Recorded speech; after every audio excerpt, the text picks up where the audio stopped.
Hello everyone, welcome.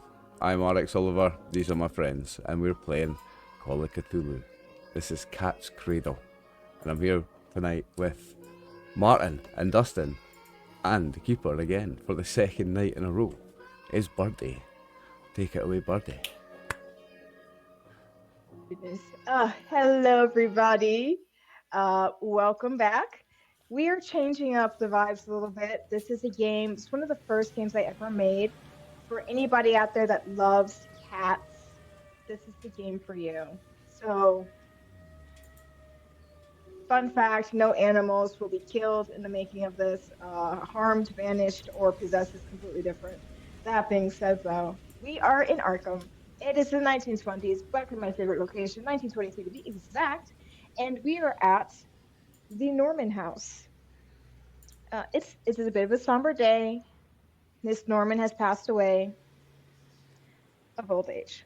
She's very old. That being said, though, her estate now needs to be handled. Those who took care of her are trying to make sure that her will is being executed as required. So they have the executor for estate here, and it should be pretty straightforward. The only small issue is Miss Norman was a great lover of cats. She has over 20, and something needs to be done about that, in addition to everything else on her property.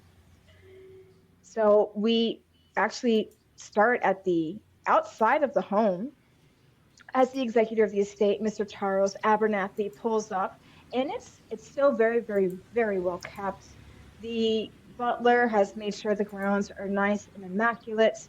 Um, the surrounding trees make this property look truly just set out in complete solitude, despite the fact that it's right next to Main Street in Arkham. And Mr. Abernathy, as you get out of your vehicle and look up at this house, it still looks great. This can be a very, very easy property to take care of. You just have to get inside, get a listing of all the items that are in this house. You do have a copy of her will. It's pretty straightforward, so some things you don't have to worry about. One thing you do have to worry about is how those cats are going to get rehomed. And she left you a note, sir, a little bit cryptic. It was just simply saying, um, make sure to rehome the cats. However, they need to settle some things first. Not sure what that means. You're hoping that maybe the butler or the maid can shed some light on that. But Mr. Abernathy, can you please just tell us a little bit about yourself and what you look like? Yes, of course. I am Mr. Charles Abernathy, Esquire, and I am a early 50s gentleman with silvered hair and spectacled glasses.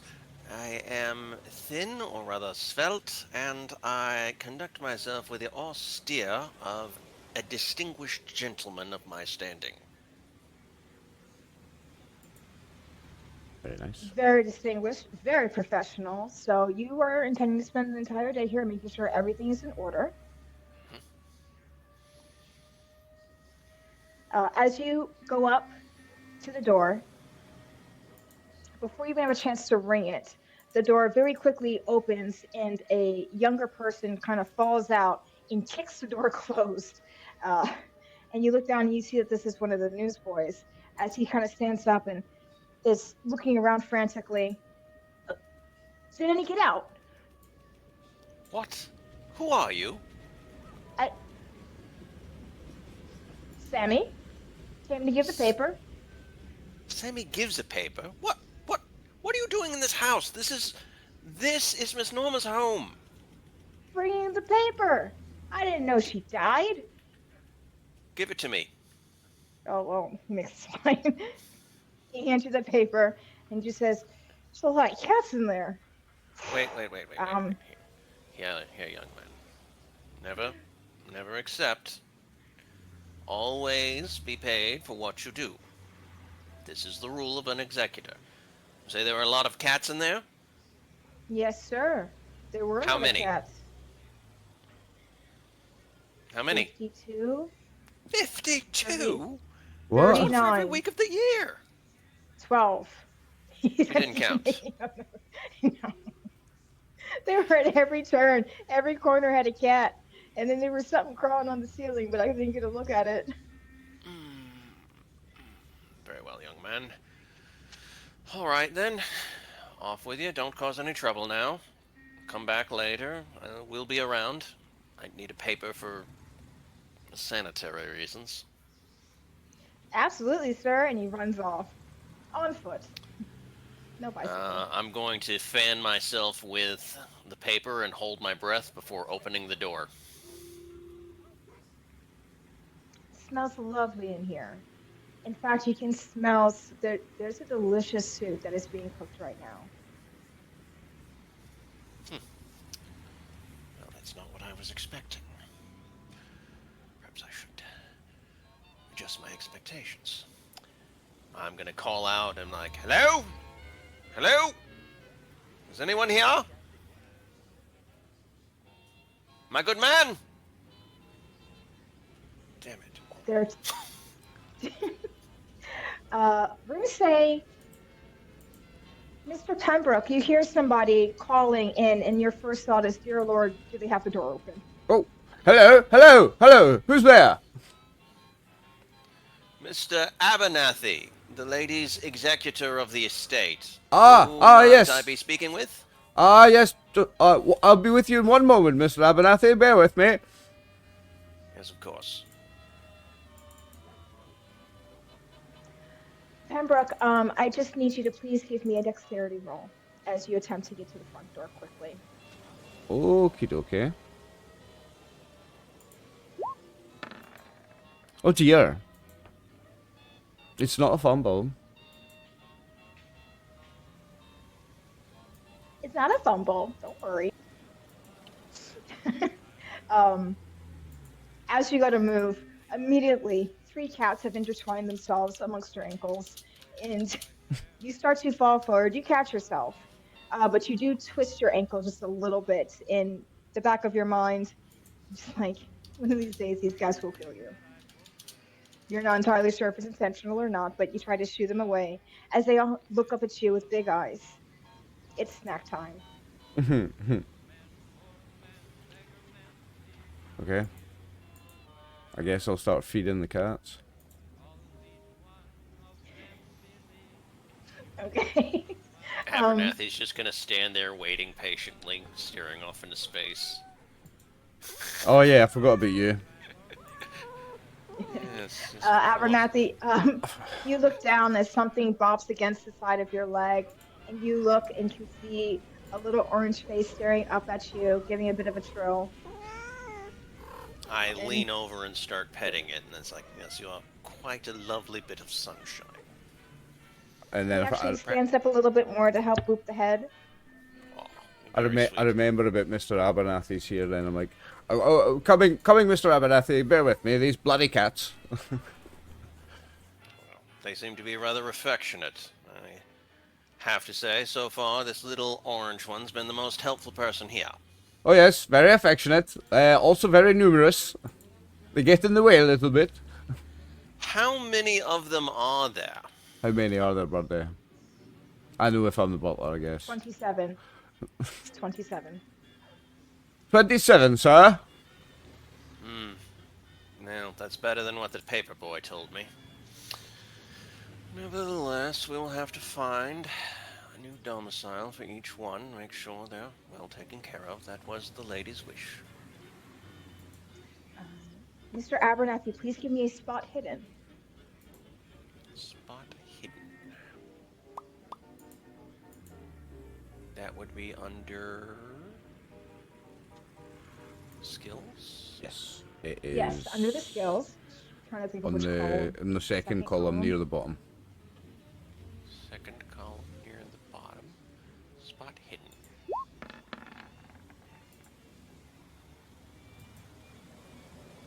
Failure. As you look up and look around, you see a tail here, the back end of a paw, an ear twitching, and your eye immediately picks up on numerous animals. Transition to inside of the house.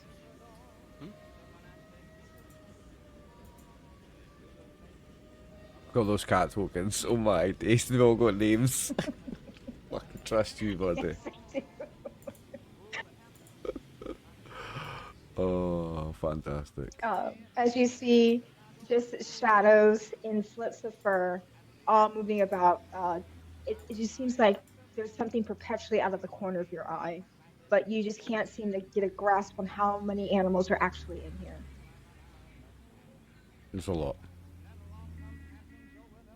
Look at all the cats on the map. It's very cool. We're there. You crazy cat lady. Yeah, I discovered cat tokens in my generator and just went, I know what story I'm making. But actually, and then Justin, if you like, you can put your token onto here just to show how you're moving. So you can Yes, move around the by map the as way, you please. Birdie, the map isn't loading. Sorry, the will isn't loading for us. Yeah. Or you need to make the tokens smaller. No, Abernathy's a giant. Well, that's me. Oh gosh. Well, you're the man of the house now. You should have an imposing token. The fine, handsome, mustachioed fellow. That's me. I can't get it to pull on. There we go. There you go. There you are. Achieved my goal. Let's see here. Let me get you guys the will. I guess I was coming down the stairs, was I? Pay no attention to the giant in the doorway. I am merely here to read paperwork. So describe my Oliver, character. would you just... Well, I was going to say, Yes, well, shall I please, describe my as you character come. while you're doing that? Yes, please. Okay. Reginald Pembroke is a tall, impeccably groomed man in his mid late 50s, sporting a neatly trimmed mustache and slicked back grey hair. I have sharp blue eyes and a refined posture that conveys both professionalism and a hint of melancholy, reflecting years of dedicated service.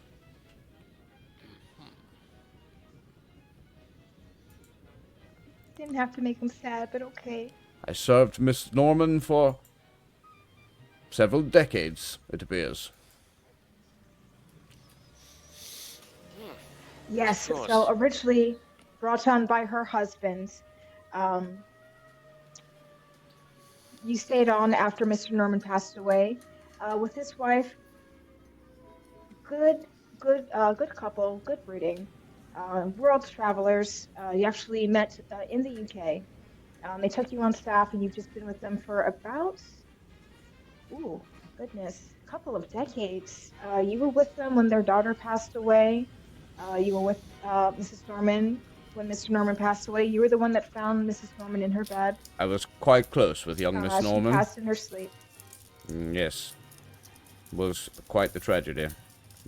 Myself and Miss Norman had quite a relationship. She was a remarkable young woman. It's very sad. My condolences for your loss, my good man. I do understand the nature of service in one's life and how it brings about a sense of purpose.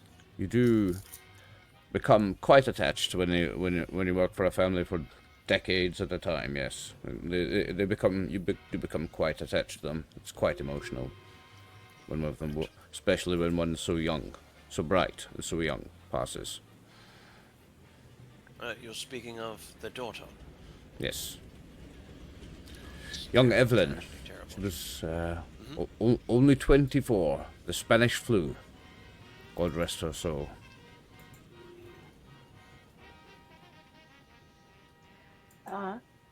Mr. Pembroke, you feel something start to pull down on your pant leg, and as you look, you can see velvet is beginning to ascend your leg. Velvet? Oh, So, she is a Sphinx cat. She was brought over from Africa. these No creepy fur, looking and things. she loves it when you hold her. As she climbs up and just kind of clips onto the front of your person, waiting for you to cradle her. I will pick her up, I suppose. Bloody cat. Very expensive, this one. Don't Poor animal. don't ask We me should why. Get someone to knit her a sweater. Birdie, I see you've posted that the PDF there. I wonder if I open it where it's going to open. So viewers, if this opens in the wrong tab, it might ruin your view for a second. So forgive me if it does. Bear with me a sec. Yep, it will. Ah, it's there. I wasn't sure where to put it. It only ruined the view for like a little microsecond, and now it goes into there. And now when I open it, where will it go? Aye, here. If I just move it. Saying that, They can chase it. It's a mini game. I can show it to the viewers if I put it here. Shall we show that now? Oh, absolutely. Because if I just move it over to this side, it will go there. I'll read it, shall I? Will and Testament. I, Margaret Norman, born on the 6th day of April in the year 1858, and residing at 102 North Peabody Avenue, Arkham, Massachusetts, do hereby declare this to be my last will and testament, revoking all prior wills and codicils. I don't know what Codicils. that. Codicils. Codicils. Made by me. 1. Identification of family. I am the surviving wife of Wilbur Norman, deceased 8th day of February in the year 1901. I have one beloved child, Evelyn Norman, who passed away 10 years prior, and I am survived by no direct descendants or close family. 2. Appointment of executor. I hereby appoint my trusted friend and confidant, Charles Abernathy, to serve as the executor of this will. Should he be unable or unwilling to serve, I appoint a solicitor of Abernathy and Williamson Litigation Office as an alternative.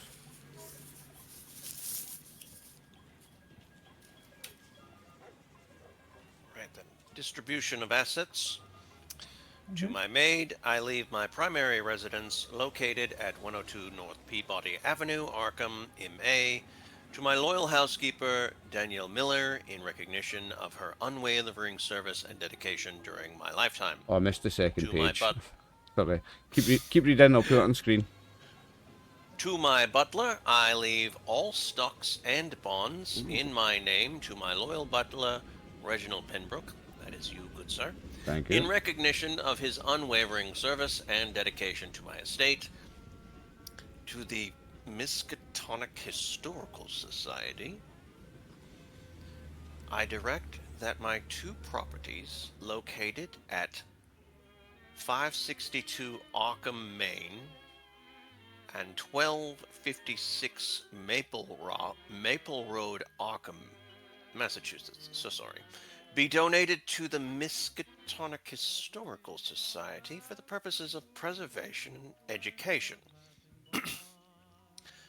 For the care of my beloved cats, I instruct that the majority of my remaining wealth, including all savings bonds and monetary assets, be allocated to the care and support of my 27 beloved cats, Whiskers, Mittens, Sable, Shadow, Ginger, Coco, Luna, Nimbus, Pumpkin, Velvet, Jasper, Paws, Sable too, I suspect, Marigold, Tinsel, Salem, Sprinkle, Mooney, Pepper, Nibbles, Calypso, Pudding, Echo, Figgy, Chester, Fidget, Biscuit. Specifically, I ask that at least 60% of total wealth be set aside for their provisions, housing, and medical care to be administered by a trusted caretaker, ensuring they receive the love and care they deserve. They have lived their lives in service to the highest calling. Ensure Fidget, Figgy, Nimbus, and Marigold are provided with the opportunity to continue their roles of guard cats, lest they feel without purpose. Residual estate. Any residuals of my estate, after the aforementioned gifts, bequests, and expenses have been settled, shall also go towards the welfare of care of my cats as outlined above. Special request. I wish for my cats to be cared for in a loving environment, and I would appreciate it if friends of mine would take in any that they can provide a suitable home for. I encourage those who have known me to continue to offer love and kindness to these furry companions. Signatures. In witness thereof, I have hereunto subscribed my name this the first day of January 1922. Margaret Norman. Witnesses. We, the undersigned witnesses, do hereby declare that we have witnessed and signed of the last will and testament of Margaret Norman, who appeared to us to be of sound mind and body. Witness Charles Abernathy, 119 West Armitage Street, South Arkham. Witness 2, Danielle Miller, 285 South Sentinel Street, Arkham. Thank you, Dustin. Quite welcome. Guess how long I researched wills to make that sucker. It was very good. Long. Very cool. It's an actual binding will. But, and, you know, Shit, Mr. look at all the cat Abernathy, you tokens. have, as you were just reviewing this will, Mr. Abernathy, just to make sure that you were mentally preparing yourself for the day, once again, it kind of dawns on you a bit that in regards to all of the other items, the physical items in this house, she kind of left a lot up to you to determine how that should be taken care of. Although the house itself, she did leave to Miss Danielle, who is currently right now surrounded on all sides. Miss Danielle Miller, you're in the kitchen trying just to make yourself and your coworkers some food. You don't normally work on this particular property. You've come here a couple of times. The animals do know you, and they know that it's snack time. You are not as familiar with the schedule, so you did not know that as you started taking down bowls. You now see yourself slowly becoming more and more surrounded. Ms. Miller, can you just describe yourself and what you're doing right now? Yeah, sure. I'm playing Danielle Miller. She is the housekeeper, though, as Birdie said, not specifically of this house, but some of the other houses. She is of Caribbean descent. She's a little bit overweight, but still pretty, and she always keeps her hair kind of wrapped up. And she's quite a nice person. She doesn't judge anyone. And she tries to understand what everyone's best needs are. And she has quite a big family. Yeah, that's it. And she is currently trying to distract the cats with some tinned tuna. She's given up trying to put it in bowls. She doesn't like how the kitchen's been set up. It's not like her kitchen, so she does not like the setup. She's already moving bowls around, so she's just decided to pour the tuna on the floor. It's just easier than trying to give it individually. She's also going to make the butler a tuna sandwich. Oh, thank you very much. Yeah, because that's what she can find, yeah. That's my least favourite thing. Thank you. Or you can role play it. Role play someone who eats tuna. I mean, I'm Well, used to these cats. I'm the butler for this woman. I know about these cats. I'm used to the smell of tuna. I hate the smell of tuna. Tuna sandwich is my least favourite sandwich. Thank you very much. so Ms. Miller, you are surrounded by furry bowling balls, essentially, as the largest and most rotund of the cats have made their way into the kitchen first. As they all just immediately devour what you have put down. But unfortunately, it's not enough tuna. They're going to need some more. Sure. More and more cats start coming in. Because Mr. Pembroke knows that when it's time to feed the cats, you need to kind of layer the bowls out to get some distance between you and them. Otherwise, they will surround you, which is what's happening to you right now. And Mr. Pembroke, you hear this unfurling.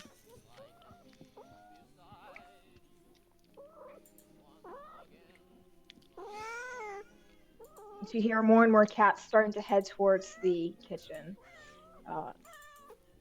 Mr. Abernathy, you're starting to get a better idea of how many cats are in here. A great deal. I mean, Miss Miller knows how she deals with her family members. She's taking her slipper off. She's like, if these cats come at me, I'm going to throw a slipper, and then if that doesn't work, I'll throw another slipper, and then she's done. Ms. Miller, I'm going to say for the cats surrounding you, especially Dinsdale and Chutney, you understand that these things, they could dodge nothing with how large these things are. You've never seen a cat so fat before, and it's almost fascinating, the size of these creatures.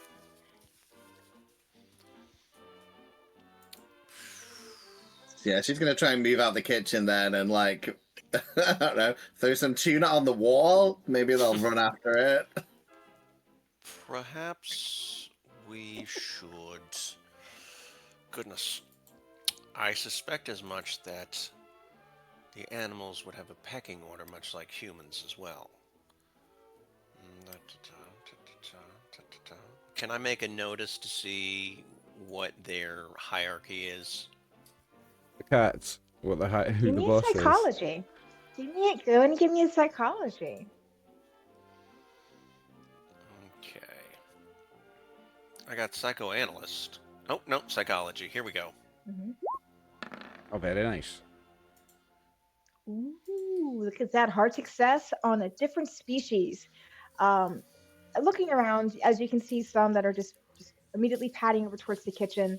You notice that there are some that are kind of holding their ground a little bit and watching you. Mm-hmm. The one that Mr. Pembroke is holding, it's almost sitting upright in his arms. A very, very regal look, very bespoke of like the statues that you would see in Egypt of their cat gods. Do I look like a Bond villain, Mr. Abernathy? You just only she's staring with you. She has not blinked once since you've come in here. You've also noticed another incredibly large creature come up to you. Yes. That's Maine Coon. Mm-hmm. It wasn't a big thing at that time, but cat the size of a dog has come over and just is watching this interaction. I look down at, let's see, this one is Mooney. Mooney's the Maine Coon, right? Yes. Now this is rather interesting. This one has a great deal of size to be able to push his weight around, but he doesn't seem to be pushing it on the others. It's been my experience that... Oh, goodness gracious. Huh. So, I'm going to walk over to Mr. Pembroke, and I'm guessing Velvet is the one that's in his arms? Yes, that's the Sphinx one. What do you call the skinless one? The hairless ones? Right. And Velvet's female. Sphinx, yeah. I'm going to lean over and I'm going to say, well, good day to you, Your Majesty. You have a bit of air about you that commands a great deal of respect. I'm going to reach up and try and scratch behind her ear if she'll let me. Please give me a power roll.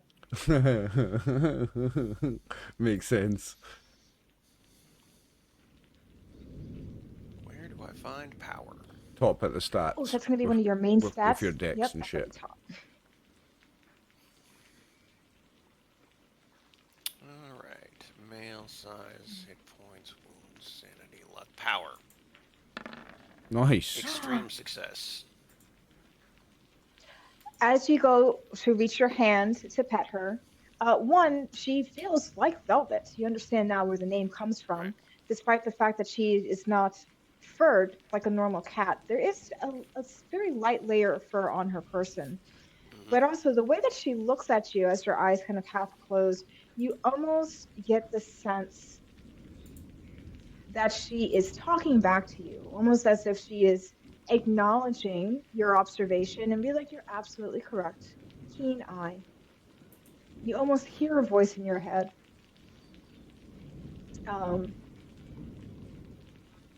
Moving forward, any interaction that you have that involves a cat, you will have a bonus die. Thank you. Nice. I'm going to continue to hold this cat. I like the way she makes me look like a Bond villain. She would be the cat a Bond villain has. Yeah. Mr. But Picklesworth. Mr. Pickles. Unfortunately, the weather the weather has begun to turn. It's now raining. It is a bit odd because you don't think rain was forecasted for this week, but it's not uncommon for storms to roll in. And we're in Massachusetts. It I will rains. say, yes, Mr. Pembroke, as you start to walk into the dining room, the cats are gathering en masse, and you can see that Miss Miller is absolutely surrounded. She may need some help. Yeah, I'm going to... I will go in there and attempt to assist moving the trays around in such a way so that it disperses with their hierarchy, so that the cats will sort of like work together and sort of balance out. Oh, no. It's okay, Mr. Abernathy. Please. It's my job. I shall give Miss Miller a hand. Very well. If you would hand Miss Velvet to me, I will hold her while you do so. Okay, I'll hand Velvet over first, and then I'll go in the kitchen and try to give Danielle a hand.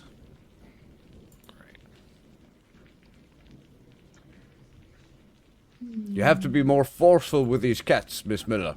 They're running all over you. You're too soft with them. Come, you must shoo them away. Shoo, cattos. Shoo. Please give me an intimidate roll. This is so much fun. To be clear, these cats know Pembroke.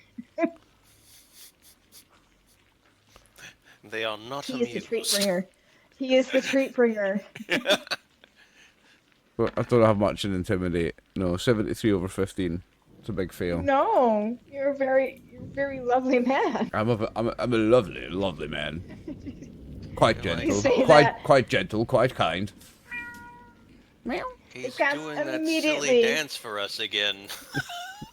The cats immediately start to push forward now, all wanting attention from... Actually, come here, Jasper. Get over here, Jasper. All cats now wanting attention from Mr. Well, Pembroke, the treat man. The man that brings some treats. Perhaps if I can distract them with pets and strokes, then Miss Miller can get on with her work that she needs to do. So I'll try and distract the cats so that Danielle can get on with her shit. I'll be rapid, petting 6 cats at once. Like, Go ahead and roll me a 1d6, Oliver. That's how many cats I can pet simultaneously. I love this. This is so much fun. 5 cats get pet. Well, so when you come in and you tell them, hey, settle down, 5 cats do sit on command. Wow, very nice. As they are now patiently waiting. Such good boys and girls. Some of them try. Not all of them, but some of them try. See, some patience will get you everywhere in life. Wise cats you are, some of you. Mr. Abernathy, as you're in the dining room, as you look around, there are some tarps that have been laid over some items. You get the sense now it's just to kind of keep them a bit more clean, since the space isn't really being utilized. But you can see on the dining room table, you have piles of silverware, china, things of that nature that have not yet been boxed up as they're waiting for you to come and appraise it. You do have an appraiser on your payroll that you could have come over. But it seems like Miss Miller, Mr. Pembroke took the initiative and started bringing out as many things as possible for you to look at. There's some boxes that are in here. On every box, you see a cat perched, all looking at you. Yes, of course.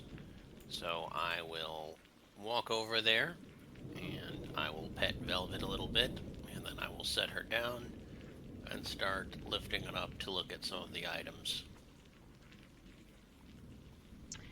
And this is all high silver. None of this is plated. This is the real deal. You see some things that are gold plated. A little bit more, just visual items to have. As you're inspecting, you note that the chandelier starts to flicker a little bit. The lights kind of all dim before they come back up. And you can see that for a second, there's a scattering of cats.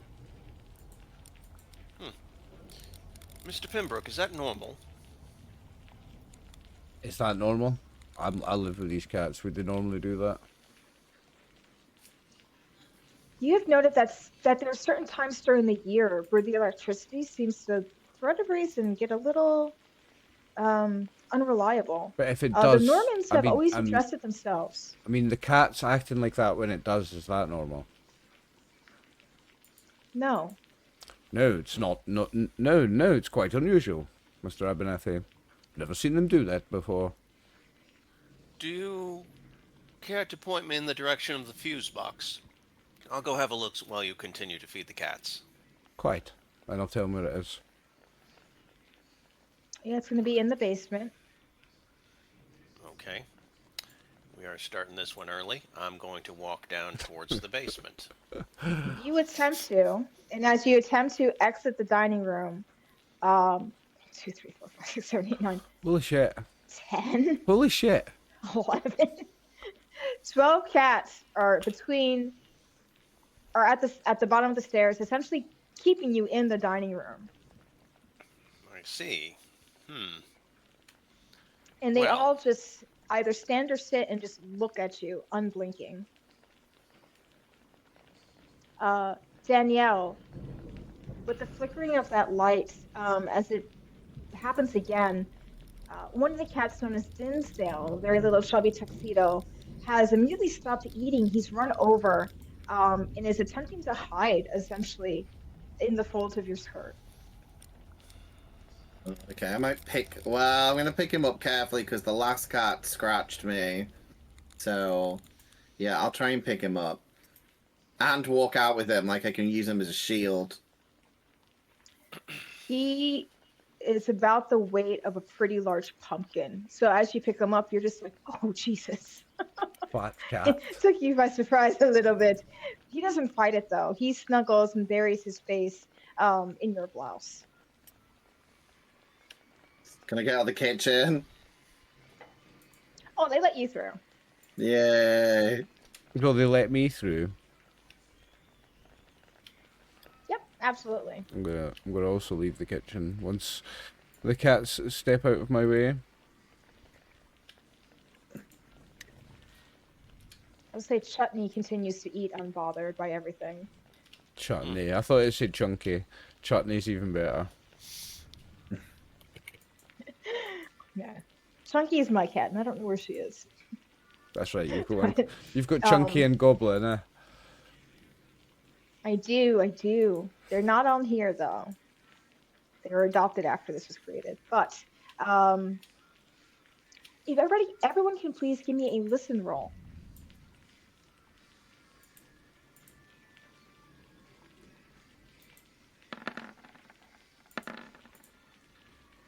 Pembroke is useless. Oh, same with Danielle. Even worse. Mr. Abernathy's done well there. No. All the cats, all I hear is meow, meow, meow. And Abernathy, you hear, it seems like it might be coming from upstairs. An odd rustling, no, a creaking sound. Maybe before it becomes a little bit louder, there's suddenly a loud crash as something falls upstairs. oh? Does And everybody all hear the the cats crash? turn in unison and look up. I'm going to try and step over them in order to go up there to see what's happening. Please give me a dexterity roll. Did we all hear the crash? I know we didn't hear the initial sound, but did we hear the crash? The crash you all heard. I'm going to start heading over that way. Creaking sound. I'm going to try it Mr. anyway. Abernathy heard. So I'm going to try and walk through these Oh, cats. they part for you. No, Okay. they part for you. You do have to step over Sky, but the others all part for you. I'm going to... Little one.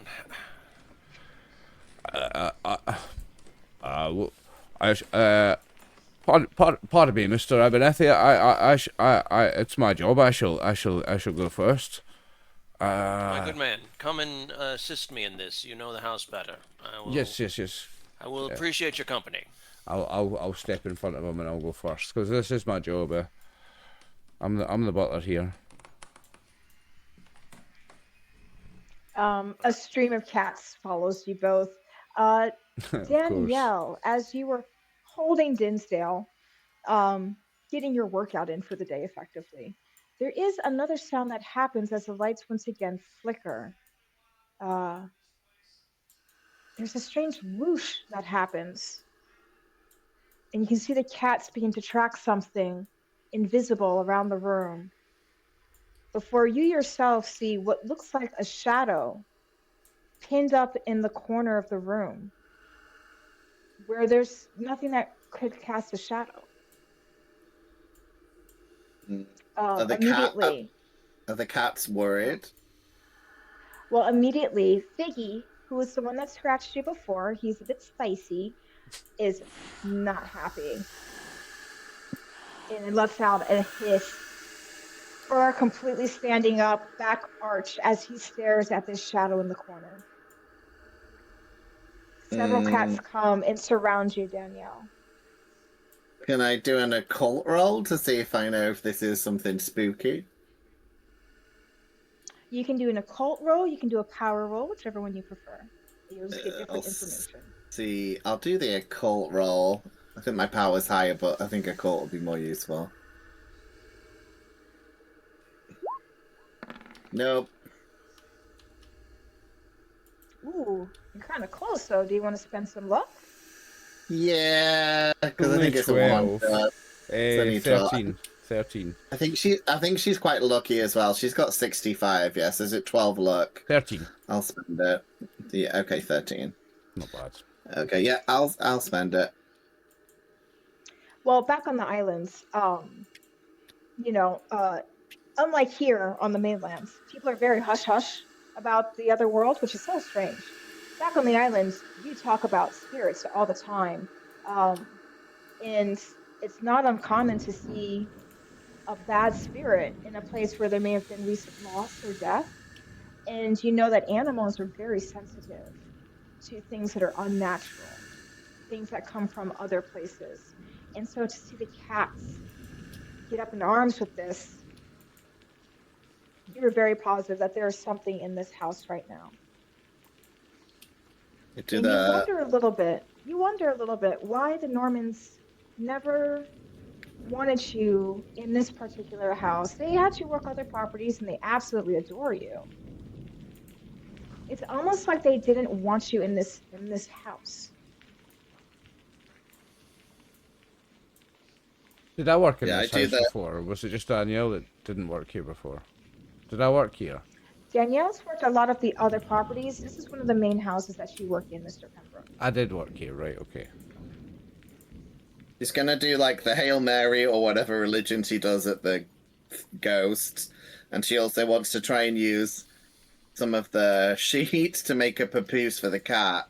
Because then she can use it as like a tracking device. Like if it starts like going crazy, she's like, there's a ghost. You can have it right. Like wear it on a sling like a baby. Yeah, but like its claws this way because I don't want it like claws outwards, like a giant like. You know what? I will say that you could take your apron, flip it up, make like a little baby tie it up, for Dinsdale. Yeah. Oh, you feel shaking. Dinsdale's shaking right now in your arms, as these noises persist. Before finally, Figgy leaps, stunning, 8-foot leap towards the ceiling, and the shadow blinks out. Shadows don't blink out. The shadow blinks out. I'm gonna be like, good job, Figgy. But I'm still freaked out. And I don't see any of this because I was on my way up the stairs. The cats are all, yeah, you guys are on the stairs, but Danielle, the cats are kind of giving you some gentle headbutts right now, trying to get you to go out of the dining room. Do you allow them, or do you use hold your ground? No, I think they're trying to guide me somewhere else, so I'm happy with it. You're gonna let these cats bully you, Martin? Yeah, there's not like one cat, there's like a shitload. There's a lot of them there. Chunky just touched my foot and scared the shit out of me. All right, hey, Giddy. Okay, so for my two gentlemen on the stairs, once again, Mr. Abernathy, you heard something that sounded very much like footsteps moving down the hall. And I will transition you now to the second floor. Ooh, we've got a second floor. Mr. Pembroke, I heard something that was rather strange on my time down below. There was a rattling of some kind. Is there someone or another large cat that belongs here that I've been missing? Not to my knowledge, sir. There may be more cats. I don't think they were quite all accounted for downstairs, and it's probably just a cat. I heard the crash. They've probably knocked something over. Come, let's see what's going on. Yes, of course. All right, Yeah, so no, Pembroke, you know that snack time is a pretty good guarantee that you get all the cats in one spot. It's one of the ways that you're able to do a bit of a roll call on the animals to make sure one didn't, perish Right. or Okay. pass away in the Okay. house. Okay. Or we didn't get kittens in the night, and there's more.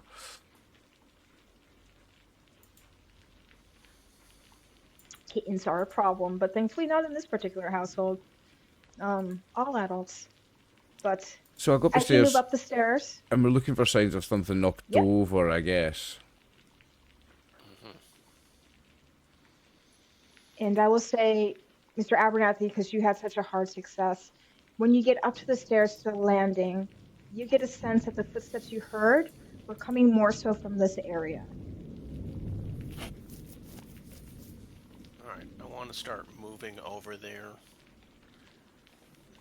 I've a strange sensation, Mr. Pembroke. What time did you arrive today? Imagine I arrive for ship. When do I arrive? First thing in the morning, 5 a.m. probably. Yeah. Mhm. Yeah, probably before the sun rises. 5 a.m., sir. When I first arrived, there was a young paper boy at the door. He'd fumbled into the house somehow. Do I know Is the that common for them to come and go in such a way? Do I know the local paper boy that does us per day? You know several. It's not uncommon for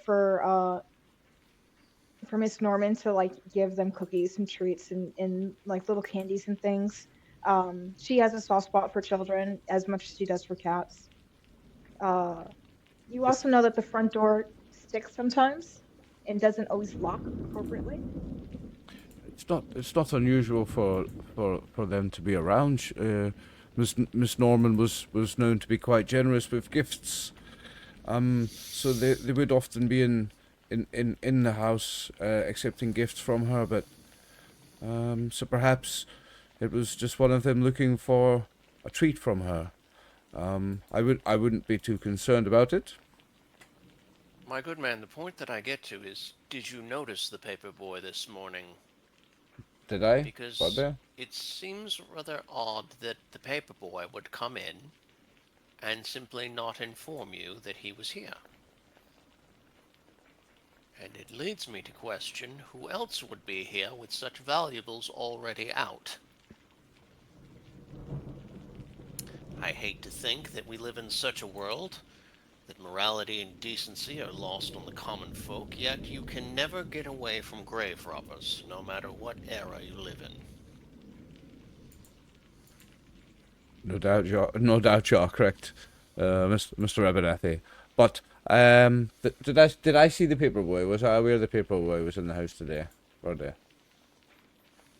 You definitely heard him. He did announce himself when he walked in that he had the Arkham Gazette with him before you heard a bunch of cats start to meow.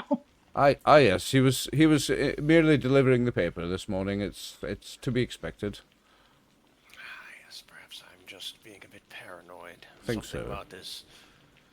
Something about the environment has me unsettled, my good man. I'm not normally like this, I assure you. It's all the cats, sir. They are quite unsettling in their number. Oh no, they're quite sweet. I rather enjoy them. Of course. Though I will admit the volume of them is a bit off-putting. It is the number that is the problem. They get in the way a little bit. So I Lot want of to hair, lot of slowly- hair all over the place as well. I want to slowly creep towards that section where we think it was at, and I want to get up and slowly open the door like I'm sneaking in. Oh, not a problem at all.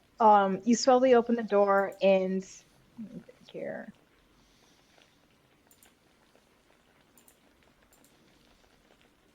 You need to make me small as well, birdie. I've got a Actually- big massive token. There we go. Beep. I should probably make the cat token smaller than you guys. I made them big so it's easy to see their names. It's fine. Having them so big kind of makes it gives you more the feeling of how overwhelming they are in their number, because they clog up the whole map. Where's Murphy at? Murphy. But you open the door, and immediately about this number of cats runs in right behind you and spreads out into the room. And I believe you have Miss Velvet with you. And you can see a large study in here. See. It's a study, so I want to look and see, are there any books or pieces of artwork laying around that seem to be disturbed? Ooh, please give me a spot hidden. I'm looking around for something having been knocked over, birdie. Okay, absolutely, you can do that. And then Danielle, are you hanging out on the steps, or are you coming upstairs fully? Well, yeah, because I want to tell them that I think I saw something weird downstairs. Yeah.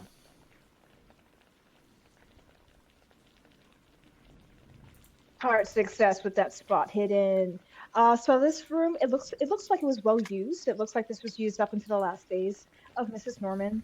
You see that there's still some correspondence that's out, but you see some other things here that immediately your eye as an executor catches. There's a drink cart. You don't know if it's holding alcoholic beverages on it, but there's a drink cart with a decanter. There's a brown liquid in there. But the cart itself looks like it came from one of their travels from Africa. It looks like it's maybe Egyptian, has some gold. You'd have to have the appraiser come and look at it. But you see some other items in the room that clearly came from their travels. You get the sense that this may have been Mr. Norman's study. There's a good number of books in here.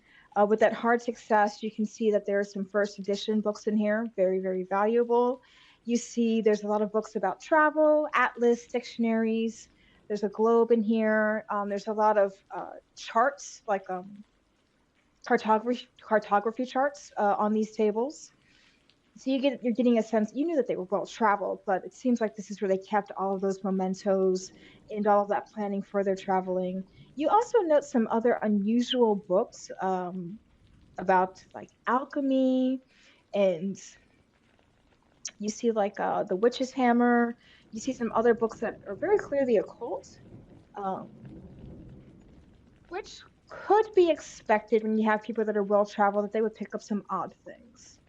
So what did I miss? I have no idea. I just walked in there. Oh, no. Whatever you were saying after I did the roll and got the hard success, that's when it turned off on me. Yeah, he missed all that, birdie. I missed all of it. About the books and stuff. So what was it that I missed? So this room appears to be their office. A lot of traveling mementos, maps, things of that nature. You do see a lot of what could be valuable and rare books. Things that are first edition. With that, I've lost it. You also know that there are some books that appear to be occult in nature, which is interesting, but they're so well traveled and they're rich. You know, it's probably normal that they have some odd things. A lot of things from Egypt in this room. Egypt's always a red flag. And are you still holding Velvet? I put Velvet down, but she's in there with us, right? Yeah, yes. Um, you actually can hear Velvet just give a very, very quiet meow. And here you are, you little son of a bitch. And Murphy um, immediately leaps up on top of the bookcase and he knocks something over. Can you please give me, oh, what roll do we want to do for this one? Hold on, my cat's getting ready to jump on the stable. No. Okay. It's fine. She landed fine. Yeah, go ahead and give me a dexterity. Dexterity. Or sleight of hand. It can be dexterity, which is a main stat up at the top of the sheet, or you can give me a sleight of hand, which is going to be that center column under the skills. Well, I got a 45 for sleight of hand and a 55 for dexterity. Which one do you think would be a better choice?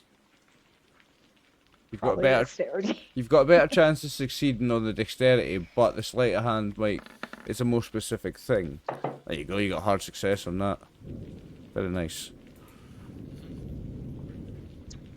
Murphy leaps up and he taps something off of the bookcase, and you instinctually grab it. Right. And what is it that I've grabbed? I'm going to enlarge it just so it's easy for people to see. I'll shrink it that? down. It's a little cat figurine. Very cute. Made some type of precious stone. As you grab it before it hits the ground, and in doing so, you also happen to make eye contact with Velvet. And as you start to look at this item, you suddenly hear very plainly, "Good, we don't have much time. I need you to go get the fat one, quickly. He's downstairs with the food bringer." And you look and you see Velvet's just staring at you.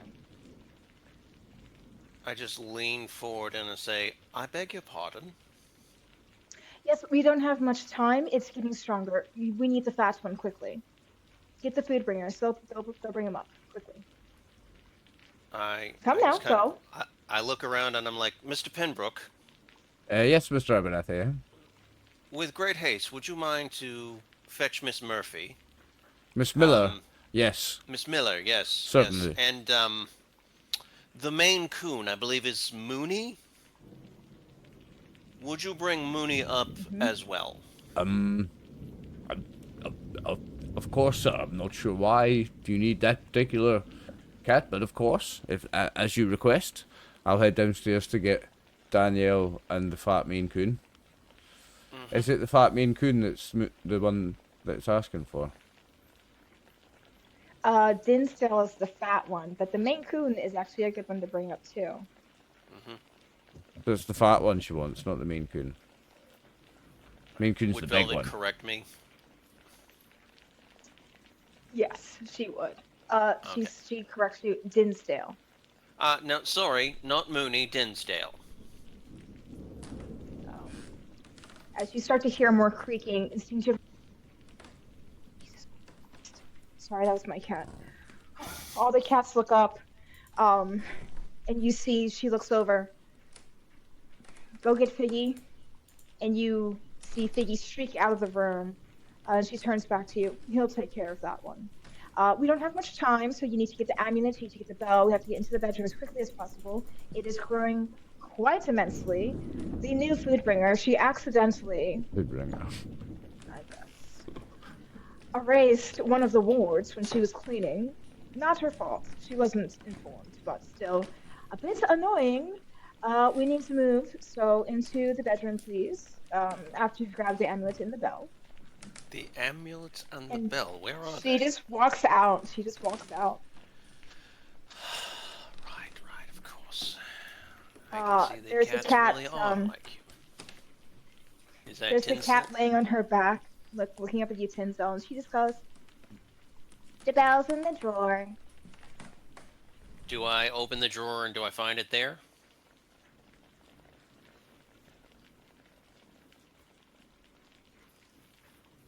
Yes. All right, and let's see. Very good. And let's see, what See one a was the other? beautiful The silver amulet? bell. Yes. Okay. Tinsel's And, still laying on her back, looking very relaxed right now. She just goes, "It's in the bedroom." right. Thank you. So I'm going to start walking towards the bedroom.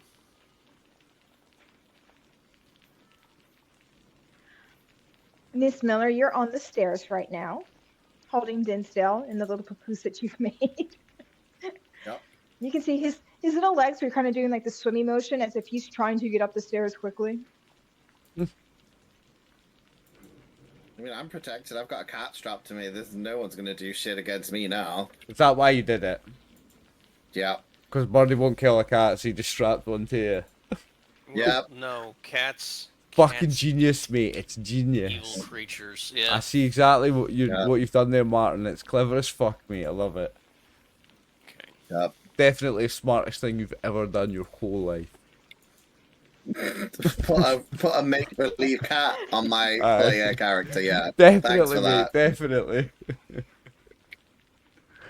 Pembroke, as you're leaving, at one point you see Figgy streak across the floor, heading towards the attic. There is a partial attic, and you see him running for the stairs that go to there. Quickly followed by a couple of other cats, Ginger, Coco, and Nimbus.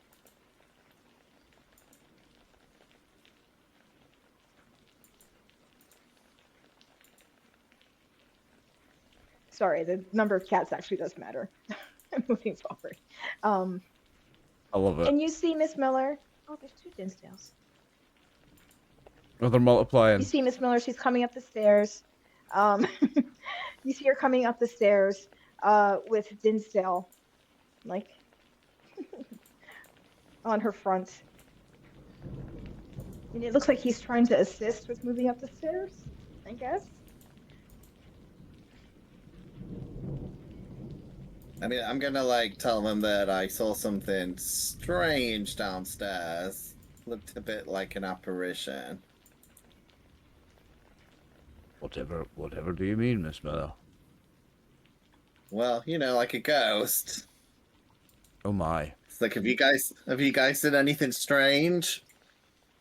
Have I ever seen anything like that before working here, Birdie? Like, you've seen lights flicker, and after Mr. Norman died, you've heard Mrs. Norman talking to what you assume would be the cats. Sometimes she sounded a bit cross when you thought that was a bit odd that she would speak to the cats in such a manner. And you do know that after their daughter passed away, that there was a phase that they went through with seances and trying to reach out to the dead. But you kind of chalked it off as just the phase of grieving parents. Yeah. No one's outright told you that there's anything strange with this house, and anything that you've seen, you've very professionally kept it to yourself. Of course.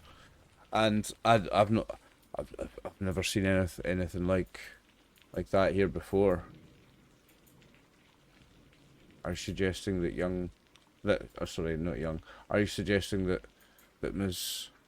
forgot her name, Norman, is haunting us? Has refused to leave? Loves us in the house so much. She's staying. And how we laugh at that.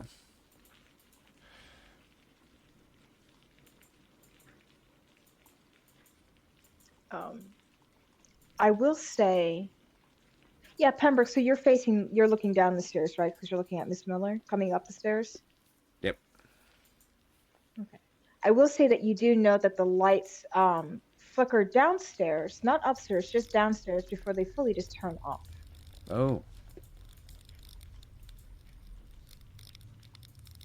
And you both do not have to roll for this, but you both suddenly hear something coming from down the stairs.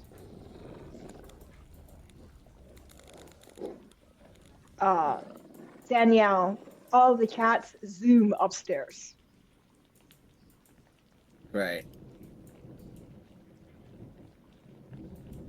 I mean, if they're all so fat, are they not going to be weighing down the floor? Because they're like little fat toddlers, right?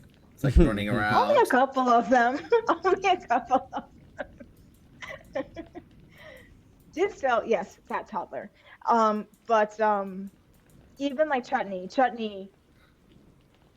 working hard to get up those stairs very, very quickly. Something is definitely downstairs that scared them. Oh.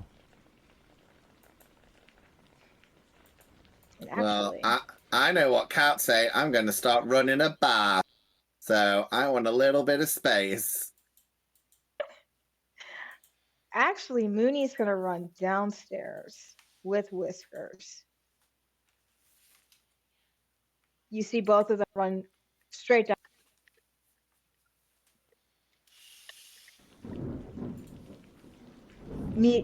You then immediately hear a horrible sound, Mr. Pemberton, Oh. as they start to get very nasty with something. Oh dear. Seems the cats are fighting downstairs. I must go break them up. I'll grab something, grab like an umbrella or like a fire poke or something I can break them up with, so they'll get my hand in there and get it scratched. Yeah, I would say like by the front door, there's an umbrella stand that you can grab.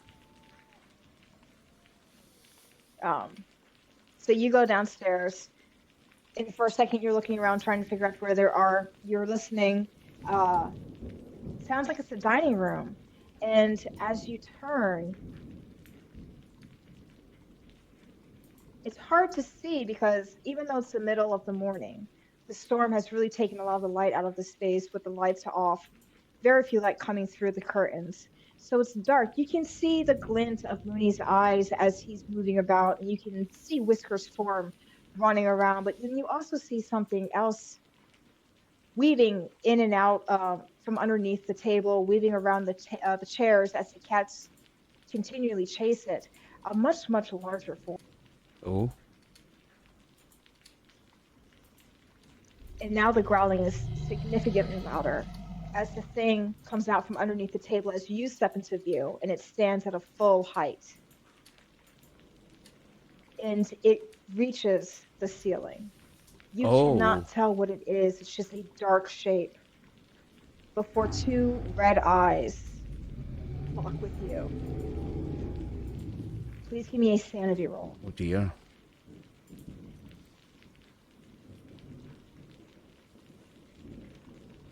Success. Very clearly, this is not the ghost of Mr. or Mrs. Morgan. Can you please roll me Constitution? This Constitution roll is to assist the cats. Success. Ooh. You don't pass out from fear. So the cats continue their unbridled assault on this creature. And you see claws, you see them hissing, you see them swatting. It doesn't seem like they're actually making contact with the thing, but it is shrinking back into the corner. Is there anything you do right now? Well, I'm going to shout, "Shoo! Shoo!" and wave the umbrella at it.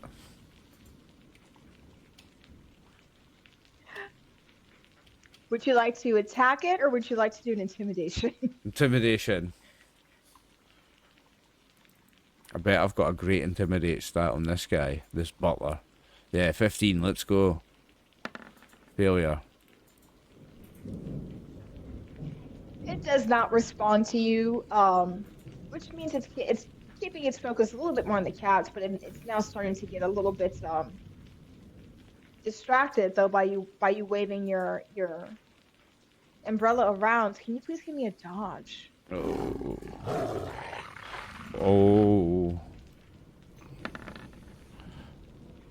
Oh, that's a fail. You go, you're waving this around, and this thing lunges forward, and as you can hear the growling, you can now see a mouth has started to form. Not that you see a mouth and then now it's in the light. No, you can see that something within the shape elongates, and there's now these horrid yellow fangs snapping towards you. But before it has a chance to bite down, the massive form of Mooney is now on top of its muzzle, biting at it. Ooh. I'm going to try and smack it. Okay, you can give me a melee attack. I'll give it a smack with the umbrella handle. Combat. Oh shit! I did not mean to accidentally roll accounting. I don't even have attack there in my thing, so I just have to do it from skills. What is it? Melee. Yeah, it's just be a brawl. It would just be a straight brawl. Okay. You go to hit it, and it feels like you're connecting with something. Maybe it feels like you're passing the umbrella through, like water. You're meeting some type of resistance, but it's not solid like you thought it would be. It's try and back away up the stairs a bit if I can. Yes, you can absolutely back away as Whiskers has now hopped up on this creature as well. And Figgy comes streaking down the stairs, being called in, thinking this will come as well. And now 4 cats are on this creature, and you watch as it suddenly...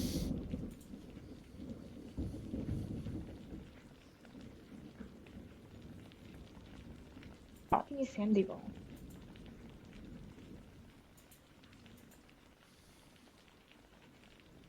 Sorry, who's doing sanity roll? I need you to give me a sanity roll as all the cats land on their feet. Me. And yes, you look like a Mooney guy. No, Figgy. As Figgy comes over, sits up on his haunches, and just puts his little arms around your leg, and it's clearly a hug. Oh. That you've never seen him exhibit this before. And so you're seeing a lot right now. However, oddly enough, the hug from this little creature is oddly comforting. And it helps your mind kind of take in what just happened without breaking. What was this one's name? Figgy is the one that's hugging you. Everything's going to be fine, Figgy. Don't worry. Hold on to me, boy. You know, Figgy's one of the more spicy cats. Usually if somebody gets bit or scratched, it's usually Figgy that does it. So for him to show this level of gentle affection is interesting.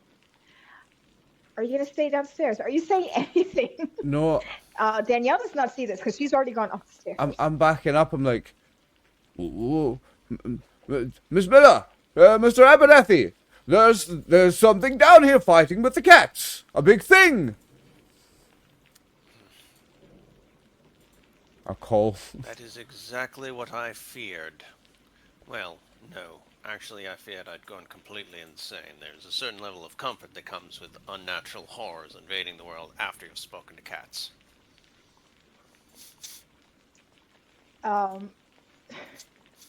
Actually, Velvet's not even going to address you. Velvet turns and she just yells over her shoulder. Miller, you just hear... but Mr. Abernathy, you simply hear, "Go get the food bringer. Do not allow him to fight the shadow." And several cats run out of the room and down the stairs. Right. Do I hear that as well? Because I've not heard any of the weirdness. So can I hear this? You hear the cats screaming. Clearly something is happening downstairs. You hear the cats meowing, but you don't hear like any words. I'm gonna talk to my cat. I'm gonna like fucking white people. Like come up the stairs, go down the stairs, make me a sandwich. She's like she's like before. Miss Miller, are you there? Yeah, I'm right next to you. Ah, yes. That's actually not me. That's Mr. Pembroke. Yeah, that's me. Oh. I thought you were downstairs. I'm like, all white people look the same. I was like, That's what I was gonna say. Fuck off. That's what I was gonna Fuck say. off, you went there. It's like, I'm backing up the stairs. White guy with a mustache. I'm like, you're basically the same person. Oh Jesus! I'm backing up the stairs. I'm like, there's a large thing. It's fighting with the cats. All right, Miss Miller, would you hold out your hand, please? Okay. And I'm going to put the cat statue in her hand. And then I'm going to look down to the cat that is in her arms and say, would you kindly, please? Miller, you watch this white guy look at this cat and just like, would you kindly? And you look down, and this little chubby face just looks up at you. Eyes are petrified. He's been very nervously licking his nose, but he just looks up at you and he just goes, "Don't. They're gonna make me read. I don't want to read. Do you know how to read Egyptian?" I'm like, so now I know the cat's talking to me, right? Yes. Okay. So no sanity check. This is just normal, right? Because we all know cats can like talk to people. No, there's a sanity check. I don't know if anyone else did one. I was like, okay, this seems. I've not talked to the cat. normal. The cats haven't talked to me yet. Here's what I want to know. When I put it in her I've hand seen the big and it thing leaves down the my stairs, hand, do I still hear the cat speaking? You just hear meows right now. It's the thing. Okay. All right. Nah, I'm freaked out. I don't like these cats speaking to me. Yeah, what the hell? As Dinsel continues, like, we have to, if we go into the bathroom and just lock the door. I know the symbols. I can put symbols up. It can't get in there. We can just hide in there. We can just hide in there until it kills all the others, and then we can just go. We'll just go. If we just open the door and let it out, it'll just go. It'll just go. We don't even have to do anything. I'm gonna hand the cat statue back and be like, I don't know what kind of weird shenanigans with this radio technology you've been playing with, but I don't like it. Yes, of course. I'm terribly sorry to burden you with strange white people magic. I don't like it. Danielle, I'm going to need two things. First, I'm going to need an intelligence roll to see if you're Okay. fully comprehending what's happening Okay. before we roll any sanity loss. Oh dear. She's quite smart as well. Of course, I got a critical success on that. Of course. So What are the you one doing? time that you really want to fail is It's there. if you have a sanity roll that you have to make. Sometimes the lore keeper will ask you to make a intelligence roll. This is to see if you comprehend the horror that you've just seen. You don't want to comprehend it. Because if you comprehend it, that makes it real. So Danielle, you look down and you fully now understand that, one, the thing that you just held was some type of magic item. Two, it's allowing you to hear this cat. And three, this cat just told you that there is something in this house that it is petrified of.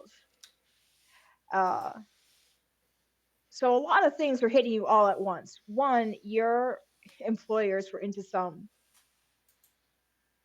weird hoodoo voodoo shit, which you never guessed from them. Two, you're trapped in here now with, you know for a fact, is a bad spirit. And three, you just touched a magical item. You have no idea what repercussions are going to happen now. Nice. I need you to roll me a 1d4 for this Okay. revolution. Shouldn't have touched it. That's what you get. I didn't really want to touch it. It kind of just got thrust upon me. Let's have a look. I So bet for you those that get are a 4. curious- Oh, and I got 1. I don't Hey. actually care that. I don't care that Okay. much. I don't really care that much. I'm like, whatever. I've had worse people to work for. So here's just in case you're curious. Oh, If nuts. Martin had failed the intelligence, he would have just lost 1 sanity. And the reason that Dustin didn't have to make the roll before is because the power roll that he did before gave him a little bit of a bond with Velvet. Yeah. So this is one of the few games where I will explain everything because I do use this for my newer players. So Nice. All right, so I will look at Miss Miller and say, Miss Miller, I am informed by the cat Velvet that one of the runes, or wardings, I believe, I'm not sure what she said, was erased by you earlier. Is it possible to replace that in such a way so that we might bring stability back to the estate? Are you asking me or the cat? Well, I'm Or both? asking. At this point, I suspect both. Are you holding the You- statue, Dustin? Yes, he gave it back Yes. to, or she gave it Yeah, back to Okay. me. I'll throw it back. Yeah, I dropped it, yeah. I'm Actually, gonna say, keeping with that critical success, Danielle, you do recall there was some type of strange dark marking on the wood downstairs. It took you hours to scrub it off. You weren't entirely sure what it was. It was in shadow, so you couldn't really make out anything particular about it. But it did seem like it was some type of like specific shape. It seemed like it had been put on there with intention. Uh, but no one told you what it was, so you're just kind of like, well, that's not supposed to be there. I mean, And you scrubbed it off. I can ask Dustin to ask the cats if they can help us recreate the symbol.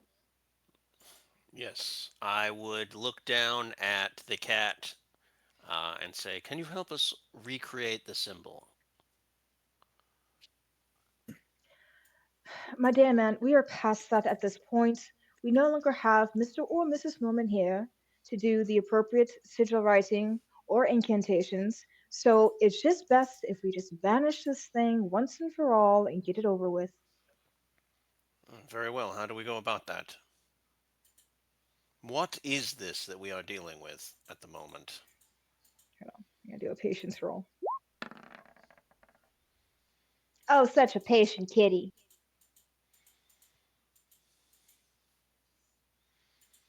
Um, she looks at you and just goes, right.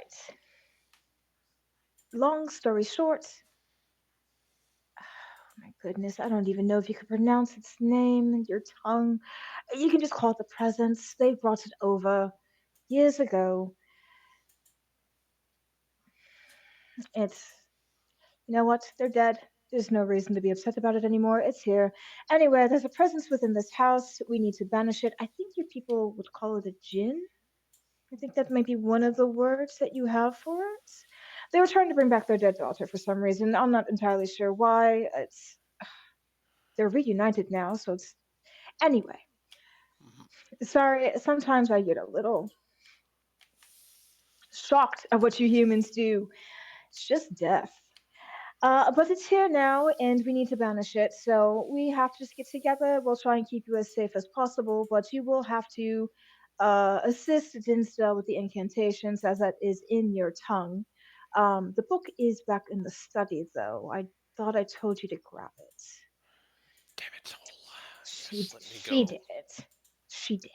But she's I would say we need to hurry up now, as the thing is getting significantly stronger, and if it kills one of you, there's a greater chance that it will escape. So chop chop. And she goes and lays down on the bed and just looks at you very expectantly. Chop chop. And we're gonna take a break there. Okay. See you in about 13 minutes, Twitch. All right. We have some things to get taken care of very, very quickly as the storm outside continues. The house is getting darker by the second. There's shadows about, snapping at people. Danielle, you don't know what the heck you've gotten roped into. This fat cat just talked to you. Abernathy taking this surprisingly well, although you do need to go get a certain book from the office. Right. I will go to the office and get that book. I'm backing up. You do The hear, whole time I'm backing up the stairs. and I will say that Mooney is going to be giving you some cover here. Mooney and Figgy are on the stairs, staying between you and downstairs. You do hear Velvet call out, not to you, Mr. Abernathy. She's actually talking to Dinsdale. She's telling Dinsdale to get down from that ridiculous bit of cloth that he's tangled up in to help you find the book. You don't hear Dinsdale make a reply. Dimsdale, would you kindly assist me? Are you talking to Danielle, the cats, the cat Mr. that you're Abernathy? holding. The cat you're holding, Danielle, kind of tries to turn in the papoose and just buries his face in the apron as if he's trying to become invisible. He's not. But Mr. Abernathy, are you talking to the cats? How did you know its name? It is a very long story, but do you remember, in accordance with the lady's will, that Figgy, Fidget, Nimbus, Marigold be provided with the roles as guard cat? Oh, That they could continue? Yes, apparently the cats have actually been given duties, and as I've been going through the lady's notes, I've discovered more of those duties involve the protection of the home. I know that this might sound rather strange, but keep in mind, my good man, we live in Arkham, Massachusetts, and the lady did have a great deal of dealings with the Miskatonic Historical Society. well, there is something very strange downstairs, sir. Fighting with the cats. I would recommend that you come upstairs, good sir. Please hurry. I shall indeed hurry up the stairs then, Birdie. If the cats are covering me. Okay. Tinsdale's just rolling around on the ground. You're over there, Tinsdale. Okay, so are you going? So the cats will actually. I'm getting out follow the way you of that thing. and boop you into the bedroom.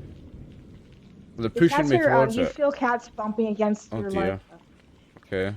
You feel cats bumping against your legs, yeah, trying to get you to go into the bedroom. Alright, I will then. Oh, I say, these cats are guiding me into the bedroom.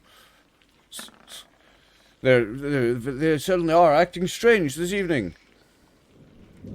I say, there is a monstrous thing down the stairs.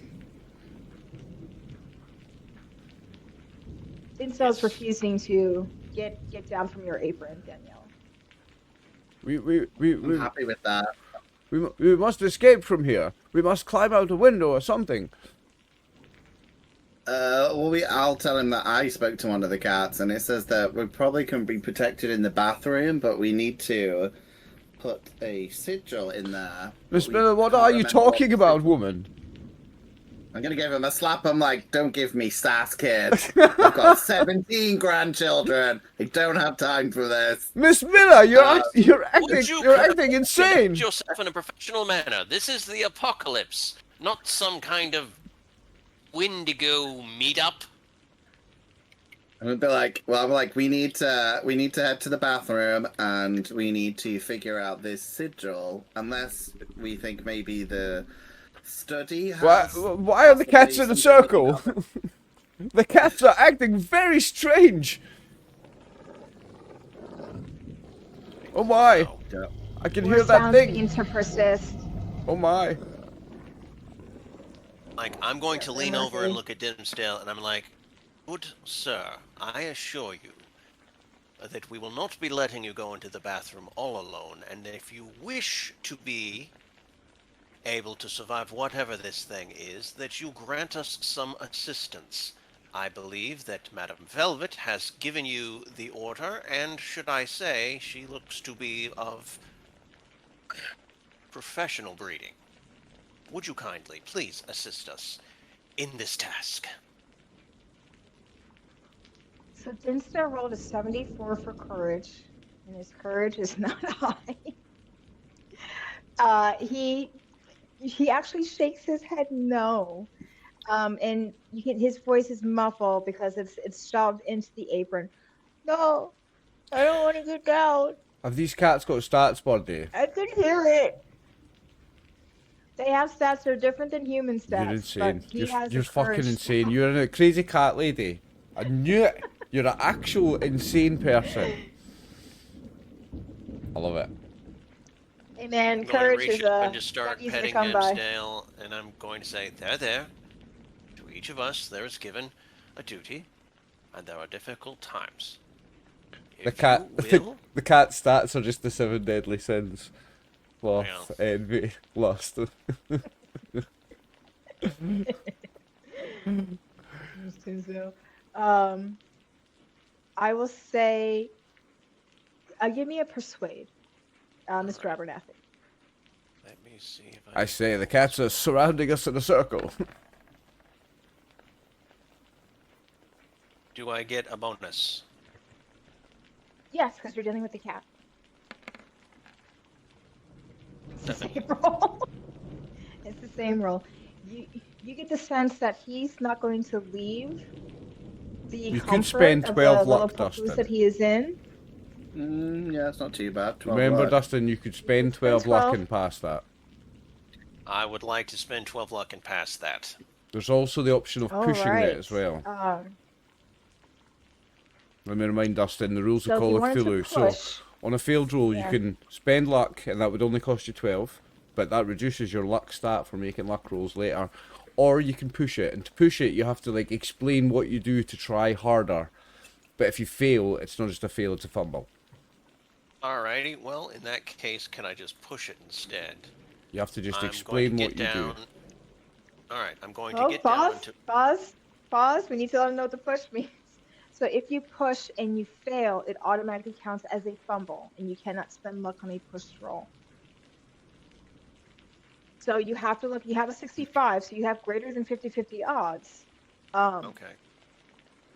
Or It just depends on how so much you have you want this options. roll to succeed. Yeah. Remember, you've got options. You could do that, which is a gamble, or you could spend the luck, which isn't a gamble, but is later on when you've got less luck to use on a luck roll.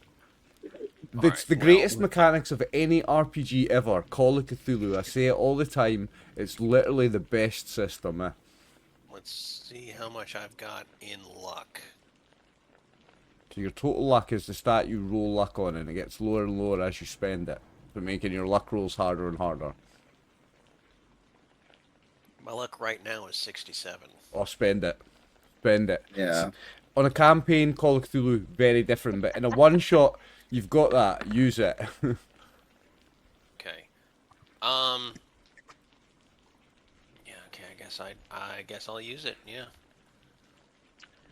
So what you would do is at the top right corner of your sheet, there's a little make changes button. You just have to Edit toggle mode. that, Yeah. and then you can then you can adjust your luck. Okay. So let's see. 67 minus 12. 55, that's pretty good. We're in the second half of the one-shot. That's good. Alright, so 55 it is. And so I will do that. What did I end up with last night? 3 or 8 or So- something? Something really bad, It yeah. was really low. But Dinsdale, keeps up. Can Danielle come with us? I believe it is her duty. Miss Danielle, will you come accompany? The cat doesn't want to leave your comfortable papoose I mean, apron. fair enough, yeah. I'm happy. I want to stick with the cat too. Okay. That's your plot armor there. Alrighty. All right. I'm like, why haven't you got cat armor? I'm like, you guys need to get a cat strapped to you immediately. Listen, it's actually genius that you did it, that you strapped the cat to you, because you know Birdie won't kill a cat. Nope. I might Actually turn genius. into a cat. I'll probably turn into a demon cat, but If I wanted you to know. meta game, I would have one crossed this way, one crossed that way, get them strapped across my back, like, yeah, hurt me now, Birdie. I'll make it very clear. I'll kill a cat in game, but I this don't isn't that type know. of game. If your real cat say that you killed a fake cat, they're gonna like shit on all your stuff. They'll burn your house down again. Alright, This is so very what do we true. do next? It's a festival, so you have to go back in. You go back to the study. I'll actually say that Tinsel will follow you. As all of the other cats start to make their way into the bedroom. You're now seeing all 27 of them. But Dinsdale's in the papoose. So Dinsdale's actually going to point towards the drink cart that does have books on it, and he's just going to let you know that there's a big scroll down there that you have to grab. Alright, go down there and grab the scroll. And you can see that Dinsdale's just like looking up and around, very, very Say, Mr. Abernathy, what upset. are you doing? I'm looking for the item of necessity. Which item? What Don't- are you doing? Because I don't know that you're talking. These cats are talking to you. I'm absolutely clueless that cats are Alright, telepathically I'm talking to going you. to Remember? walk over there to Mr. Pembroke, and I'm going to hold the cat, and I'm going to hold his hand out, because this way I don't want him to drop it. I'm going to hold it like this, and I'm going to say, Dimsdale, who is your favorite food provider in this house?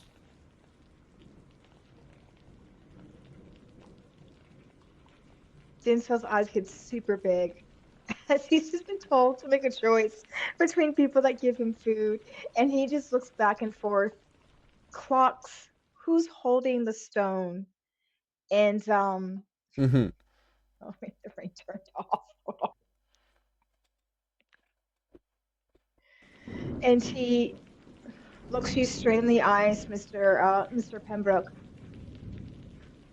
Thank you for always giving us tuna, Oh, but I do prefer chicken.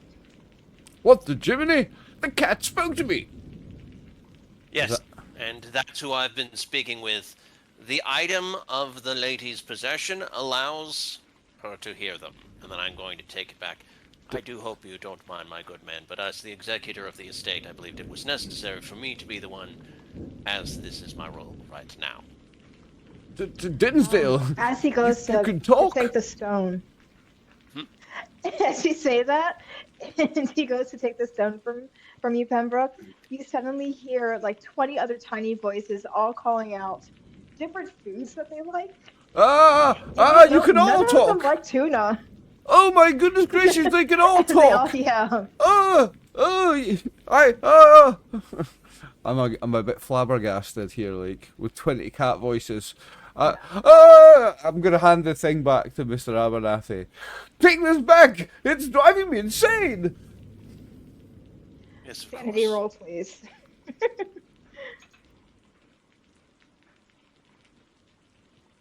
Where are you? Here it is.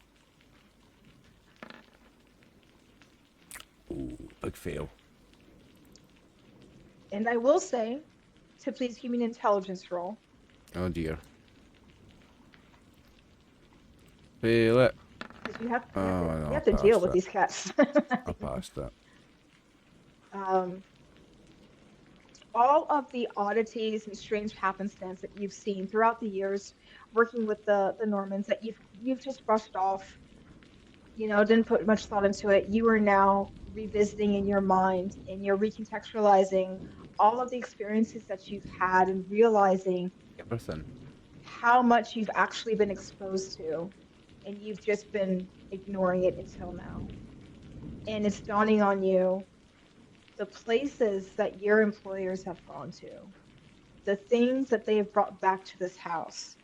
You're getting a deep sinking sensation.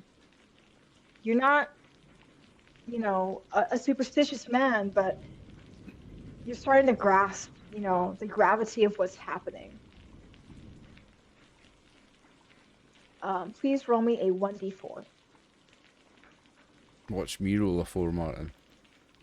I know, right? See? Uh-oh. -4 Well, you called it. That's what happens when you call it. Because Martin said it and then Wow. rolled a 1. No, it's no. I'm Roll20's bitch, no you. Of course it'd be me that rolled the 4. So you go crazy. Nah, not quite. No, it's 5. that's He has to roll 5. It's get 5. it. It makes you go crazy. 1 under the threshold. I'm good. The cat fucking talked to me, but I'm good. I've gave him back the thing anyway. The cat's no speaking to me again. 20 of them spoke to me at once. I'm not fucking listening to that again. That was fucking scary. And I will say, unfortunately, the cats are still continuing. Now it's just a bunch of meows that you're so used to hearing. But now you have a better understanding of like, no, they're legit trying to talk to you. Thankfully, you can't hear what they're saying, but they're continuing to meow at you as if they're continuing conversation. I say, quite remarkable. Ignoring, ignoring that you don't have the stone anymore. So, what are the cats telling you to do then, Mr. Yes. Abernathy? What are you doing? We are What's this got to do with the various monster down the artifacts. stairs? We are attempting to banish it. We are going to need several artifacts and directions. As it turns out, I suspect that all those trips to Egypt had something to do with the magic we are finding ourselves dealing with right now. Quite. Pembroke Coco comes up behind you and gives you a little nuzzle, and there's something in her mouth. It's a green amulet that you've seen before, actually. You recall when Mrs. Norman brought this home from I'll take it from her. Thank you, Coco. a visit. I thank very much, Coco. Okay. And I will inspect the amulet. It is beautiful. It appears to be made of maybe brass, quite antique. There's a good patina on it, and there's a green gem inside that's most likely an emerald. But this thing fits into the entirety of your fist, so this is a huge emerald if that's so. And sitting on top is the relief of a cat's face. And the little eyes are cut out in the metal, making it look like the cat itself has green eyes. Is this one of said artifacts, Mr. Abernathy? I'll present it to Charles. Dimsdale, is this one that we need? Yeah, he's gonna be the guardian now. Cat's gonna start to crowd around you, Pembroke. As you have just volunteered yourself to be the guardian of the house. Mr. What? Pembroke. Yes, Mr. I do Abernathy. believe I have a bit of good news. You seem to have achieved a promotion. I don't understand. Whatever are you talking about, Mr. Abernathy? Well, aside from being the butler, you are now considered the guardians by the cat. And then I'll just about to say one thing, and then I'll stop it myself, and I'm like, oh, quite the honor indeed. Yes. Quite the honor indeed, of course.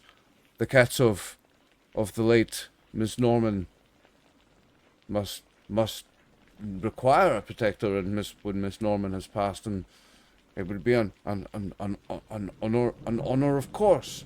And he's looking at all these cats. They're all fucking hell. There's about 50 of them. What's going on? He's like, yes, of course.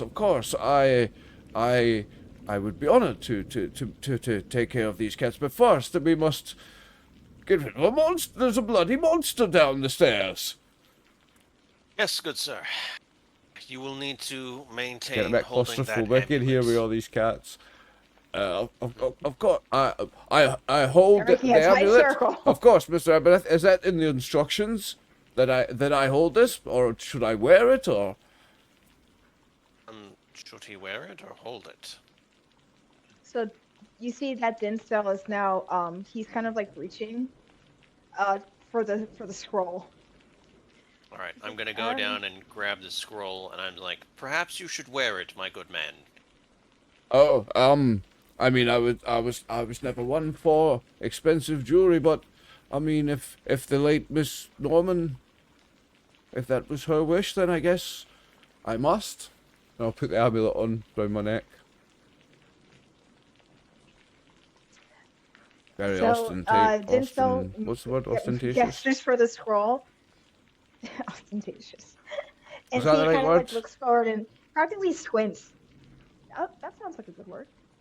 It is a good word, but is it the right word? I think it is. I think it's a classy looking. I wouldn't call it ostentatious. I think it's quite classy looking. But on me, I think it I'm does, biased. because I'm a reserved, modest man You are. of the working class. Dinsdale starts to Dinsel's looking at the scroll. You see that he's almost squinting, and for Holy shit, a look at all these split second, cats. you're like, "Does this cat wear glasses?" But you can see he's like speed reading. He has to hold it in his hand. You have to hold it in your hand. So sorry. Okay, I'll take it back off If again. he wears it, okay, there's a chance that Karzak could go into his heart if he wears it over his heart, so he should hold it. Yes, so Pick it up again. I'm going to hold off and not say the name out loud. I'm going to say the entity might be able to enter your heart if you wear it. Oh dear! Now, Take it right off. here's a fun thing. When Dinsdale said that, all three of you fully understood what he said. Oh. Even without the item, So- right? And I'm not holding the thing. Dinsdale spoke in clear English.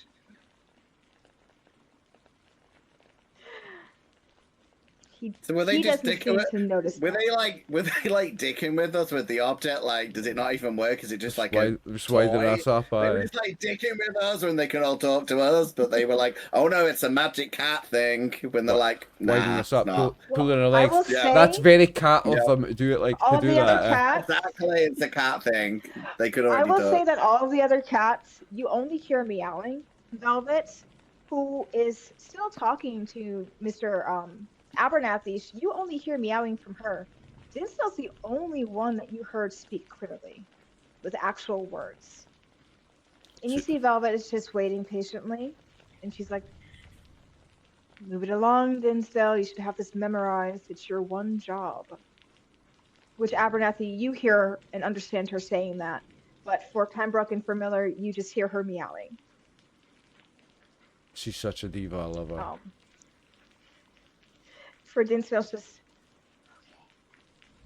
It's "You very wanna make a claustrophobic, circle?" these And all the cats cats are surrounding like, me. "Yeah, we Oh. made a circle, man. Hurry up!" The cats are like, "Hurry up, Dinsdale!" And man, if a cat could sweat, Danielle, you can feel like his little paw pads are starting to get wet as he is sweating through his paws, as he is Oh. just not doing well with all of this stuff. All I'm of happy. these, I don't eyes have to on do him. anything. I don't have to wear the amulet that's gonna have my heart ripped out. I'm happy. I've got a cat. I'm not wearing it anymore. I took So- that right You off. chose to carry around you chose to carry around the one that could read. So, Yep. but as this is happening, you can see in the frame of the door the lights begin to flicker in the hallway as they now blink off. The cats are maintaining their focus on all of you, though. As Abernathy, you can hear them yelling at Dinsdale to hurry up. As he Dimsdale, I continues. promise you that if you can do this with ease and safety, once we get through the end, I will personally see to it that all of you get a free roasted chicken. There's a slight pause as he pauses as he tries to think about that and process it before he begins to speak again. Unfortunately, while all of you can hear him saying words, you can't tell what they are as he begins to speak in Egyptian and he pauses and looks around before he says, okay, so all the humans, you have to repeat this phrase. I think you can read that. As he reads out the lines, by salt and shadow, flame and will, we bind the darkness, we bind its thrill. To this vessel we grant its plight, sick in the grasp of the darkened blight. I think you just keep saying this until it gets sucked in. Right. Start chanting. Sweet. If you stop chanting, it'll eat your soul and you die immediately. So. Are we hearing it Nod talk and keep English now chanting. when it's saying this? Oh no, Oh. yeah. Dinsdale is saying everything. He's giving you guys the instruction. If you stop chanting, it'll eat your soul and you die immediately. Oh. Can I like strap another cat to me just in case? You pick up Marigold and you're just holding Marigold under one arm. Dinsdale's under the other arm. As now you can see his shadows start to skirt around the top of the ceiling, Well, I'll start chanting. What was trying the to chant? circle towards you. Did you post that somewhere we can read it? Yeah, it's on the map at the top of the map. Oh. My bad, I'm zoomed out. There it is. By salt and shadow, flame and will, we bind the darkness, we bend its thrill. To this vessel we grant its plight, sick in the grasp of the darkened light. Right, okay, so we start chanting that. By salt and shadow, flame and will, we bind this darkness, we bend its thrill. To this vessel we grant its plight, sick in the grasp of the darkened light. Okay. So the way this is going to work out mechanically is I'm going to need everybody to give me power rolls. Okay. Once we've hit a certain number of successes within the group, the spell will be a success. If you do not hit those successes after a certain number of rounds, the spell is a failure. So first round, everybody please give me a power roll. Do I get a bonus dice for the cat? No, me and Dustin get the bonus power. dice for doing an accent. The You get power. nothing, mate. Nah. You strap the I cat can't to do an yourself trying to get body armor. You used a cat as body armor. No. You're sick. You're sick. I've got That's a the war. power- I've got That's a the- war crime. Me You're and- committing war crimes. Me Wait. and Dustin get a bonus because we did accents. We're right. No, I'm thinking. I think I should get, because me and the cat are now on. We've got one soul, so. Don't you dare give him a So bonus I will tell dice. this as a group. You have a silver bell. And Dinspell was going to tell you, Danielle, because you're closest, he'll let you know. Nice roll, Mark. If anybody stumbles with their chanting, i.e. if somebody gets a fumble, you can ring the bell once, and it will turn the fumble into a normal failure. Okay, fair enough. Please join us in the chanting, Mr. Abernathy. We need all of us to chant. By salt and shadow, flame and will, we bind the darkness, we bind its thrill. To this vessel we grant its plight, sicken the grasp of the darkest blight. Need you to roll power And as give me a well. power roll. Very nice, Give me a though. power roll. Let me get my...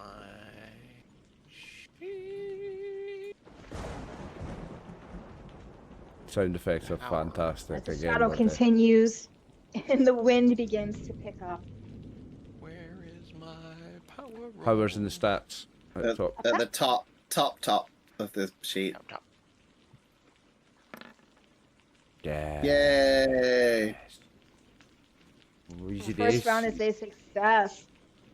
A wind starts to pick up within the room, and it's fluttering the curtains. A pillow gets thrown against the wall. The cats are all staying where they are. Some do stand up, though, once the pillow gets tossed and the wind begins to quicken. But they stay still, watching you all as you keep chanting.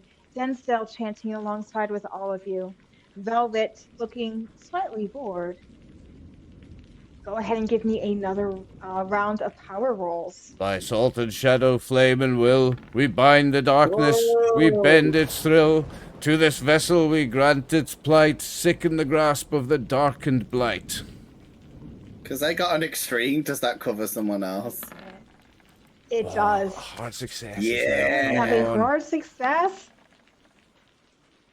So Abernathy has a normal failure. However, with an extreme success, it doesn't matter. That is considered a pass.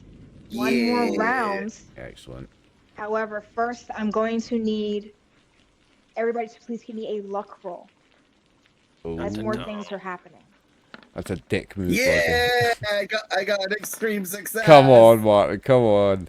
I've been saving these. Come on. Oh, I failed with a dude. 69 though. At least you rolled a 69 on your fail. Like the best fail you could roll. Giggity. I got an extreme, so does that cover him? We're covering each other with It our does rolls. cover him. Come on. Yeah. It does cover him. These are group rolls, so with that extreme success, it does. As the shadow that you've been seeing flit along the top, the edges of the room starts to coalesce and get darker and a deeper and deeper black, and starting to now take a shape of what you are not sure. It's hard every time your brain tries to comprehend it. The shape itself kind of flows and morphs into something else. But for a split second, Abernathy, as you stare, you almost see it shimmer into the form of a person as it attempts to lock eyes with you and enthrall you. Well, However, Miss Miller's trying to go home, and she don't have time for this. And Yeah, she she's happens just- Ain't no to body got catch time for that. that. She's looking at her. She's looking at Watch, and she's like, "Fucking white people time. We should have been home like 3 hours ago." And she does something that this creature hasn't encountered in eons. She takes off her sandal and she whips it at this thing and smacks it straight in the middle of the face. Yes. There are some things that are known in all cultures. And one Yep. of them is a woman taking off her Grandma sandal. is upset. Nana is Yep. not having Nana it. taking off her sandal. And she's able to strike true. Yep, Nana's Abuela not is having not it. having any of your shit. And for a moment, you can hear a voice speak out. That's not the shape. It's not Dimmstill. But something just whispering within the room. You're stronger than this. Pembroke with that passing success. It's Mrs. Norman, seeming now to try and give some aid as well. Last round. Oh my, Miss Norman. I hear you. She's with us. She's with me. Oh no! Oh, Martin. Oh, we've got the bell. We've got the bell. We've got the left, bell. unless Just, can you- we bell that unless- one? Well, you guys need to roll as well because we could all fumble. but I Jesus hope we don't. Christ. Jesus Christ. There we go. I got a Okay. hard success. You need On the nose need for a one. hard success. If we need This an is extreme. what, power? Yeah. Power, aye. One more power. It's just 3 rounds.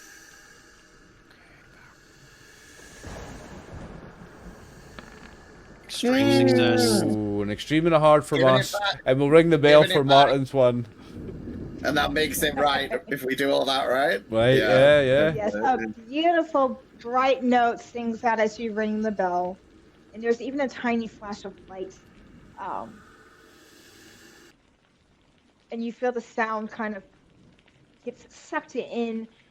There's a bigger flash of light, but it feels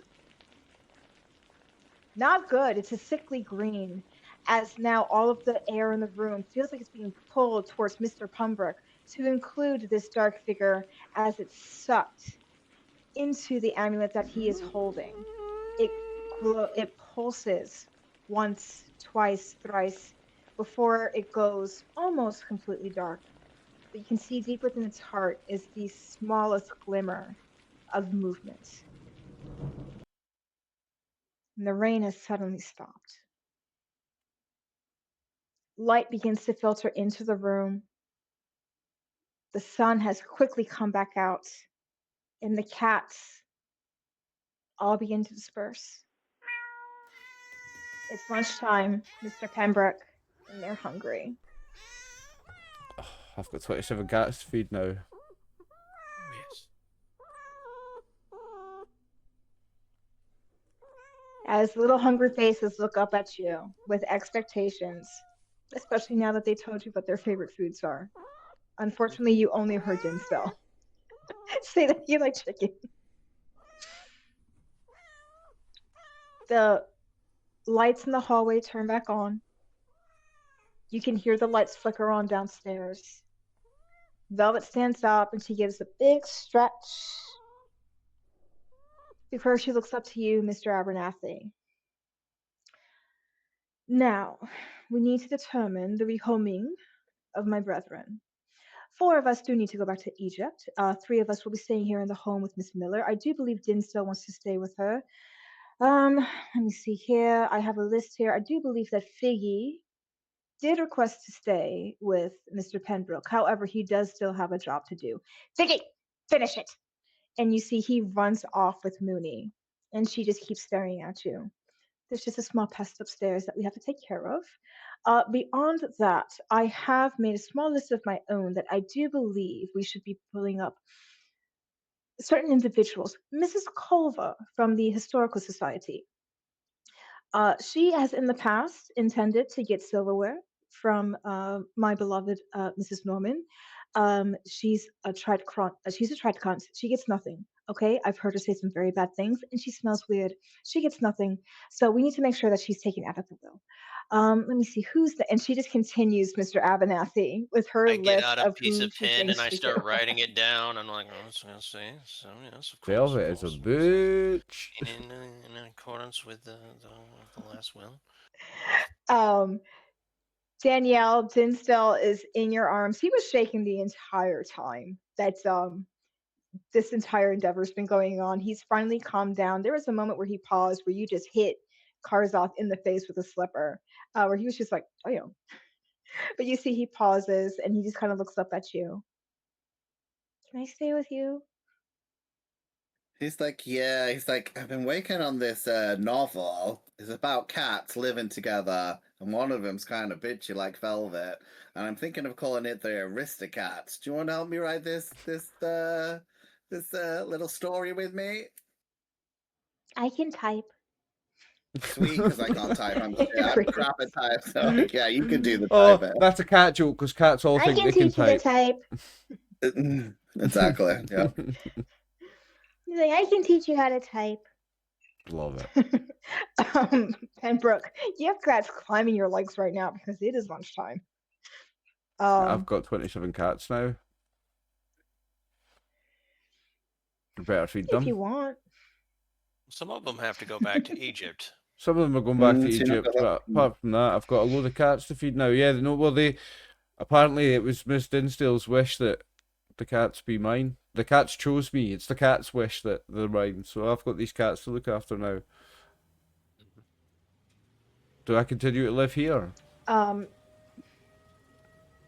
You can if you Does- like. The does house was given to does- Danielle. Oh, it's Danielle's You house. ain't stealing my house. I'm like, this is my house. You need to go. I'm gonna say like, bye, it's a big. bye, get out of my house. I was saying that one, this is a very large house, and two, there is a butler house a couple hundred yards off. Oh, so I live a couple of hundred yards away anyway, so that's fine. I can still live there and look after the cats Yeah. here. That's fine.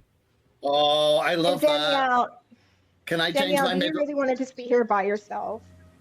No, I'm gonna change my middle name to Beyonce because then I get to have a white butler, and that's really fucking classy. So yeah, he can live here, but he has to live However outside. you want to arrange that. He lives However you want to outside. arrange that. I'll be Yeah. happy. Listen, I would be happy to serve the rest of my butler days for you, Miss Miller, and these cats. Okay. I'll be nice to you. Yeah. Duty and my job is the most important thing to me, and if my duty is to look after this house and its inhabitants, then that will be you and these cats, Miss Miller, and I shall do as good a job as I've always done. I promise you that. So you can choose any cat you like to be your property, or maybe no. they don't like being called property. No, that's fine. There's no need. They've chose me as their guardian. I'm their guardian. I belong to them.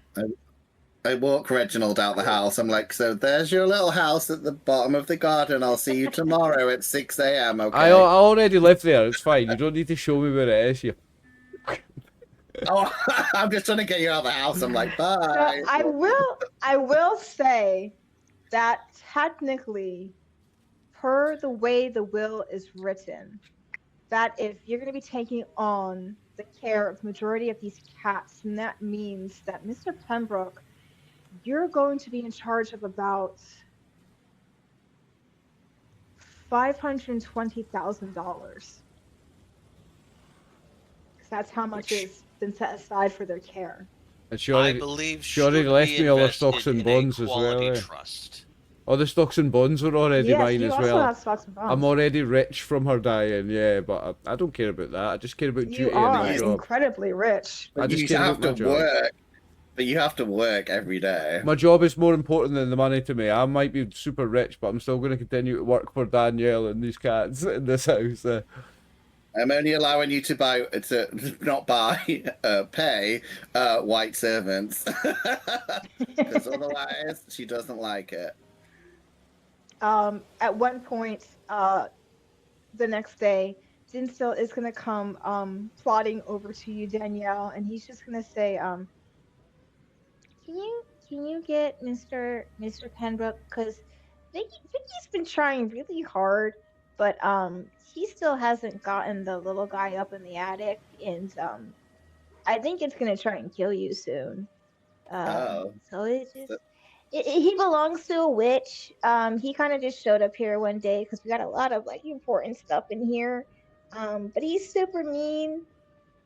And I think he tried to kill you last night. And you see And then there's Dinto's trying super hard not to cry. I'm like, there's another cat, like a bad cat here. Oh, he's not a cat. See a And rat that's where with we're a gonna end person's it. face. I was just about to say the same thing, Dustin. Is it a rat with a Ooh. person's face? Part of his name is Jenkin, and part of his name is Oh. Brown. Is it Brown Jenkin, that Yeah. little But bastard? that's a different day and a different adventure. So that is it. Cat's Cradle remains intact. The cats have stayed in their home.